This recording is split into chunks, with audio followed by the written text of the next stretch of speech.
that? Absolutely not sound, absolutely fucked. What did you say? I'm stuffed. Hey, you can't be stuffed. You got a nice tasty pasta there, and you've got to go out and have another bike. And then 3 marathons. Well, that's immaterial, really. So you're feeling pretty good about it then? Can't wait.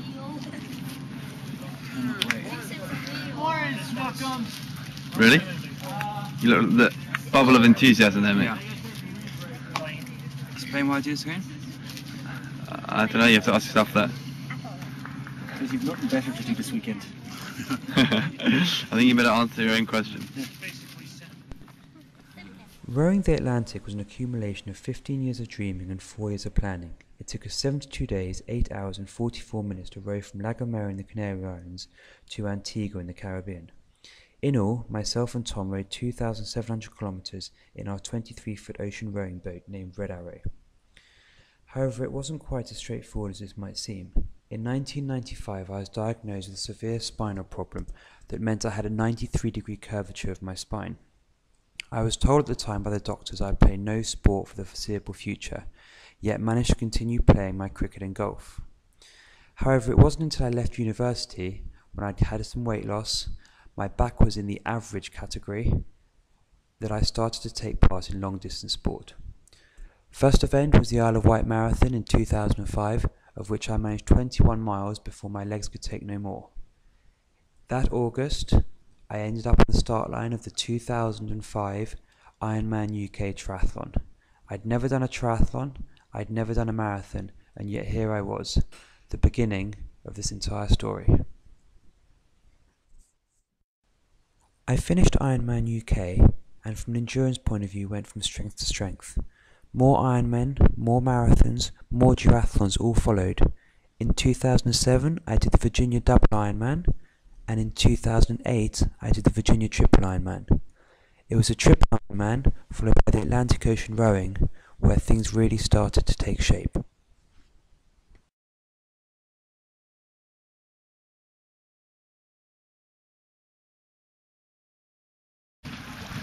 As you can see, it's a very sunny day down here in Lake Anna State Park, and Richie is precisely 3 hours 5 minutes into his swim, coming towards the end, I suspect. He's probably got a couple of laps to go, and he's looking pretty good so far. So far, so good.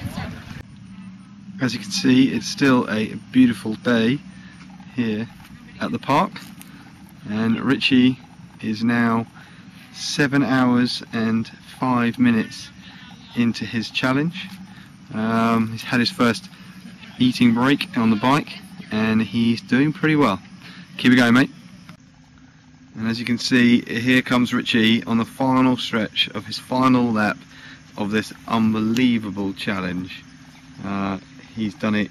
He's been out there for 2 days, and 2 days, 4 hours and 43 minutes, and he's finishing with a jog to soon to be a big round of applause and a massive effort. Mate, huge respect, massive congratulations.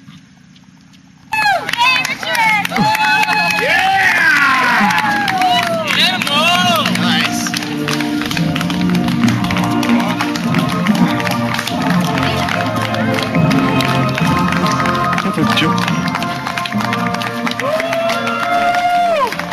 Feels good, doesn't it? Following the success of the Triple Ironman, it was on to the Atlantic Ocean rowing race. It was a race that I knew would push myself, both mentally and physically. Would my back hold up? Would my back not hold up? Would I be able to survive the seasickness? Would I be able to not get sunburned? All these things had to be considered, and all these things had to be accounted for. As it turned out, we actually managed to survive quite happily. I found it mentally incredibly taxing. Physically I was okay, and I didn't get sunburnt. Coming into English Harbour in Antigua after 72 days at sea was the most amazing experience ever. If I'm honest, it was a little bit overwhelming. Just seeing people, seeing flashlights, seeing proper food, all things that I hadn't seen for so long. It's something I'll always look back on and be so proud that I achieved it. Yes, it was hard. Yes, I have memories that I don't want to remember, but all in all, it was one hell of an experience.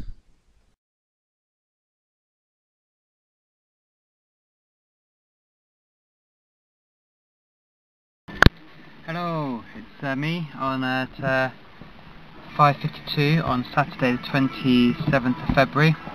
I'm about to go on shift in 5 minutes. I decided to do a quick rundown of what's been going on. I did do a video 2 minutes ago, but I swore in it, so I can't do that and present it to you guys. But anyway, we've got 658 miles to go, and we were on the power anchor for the last 3 days, which I just find so frustrating. But we're now moving again, which is good. We're moving quite well. This is the cabin. So that's my side there, that's all my clothes.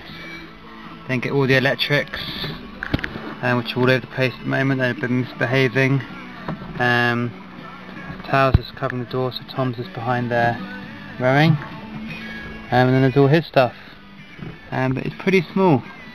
And that's outside the back window, that's what we get to see at the moment.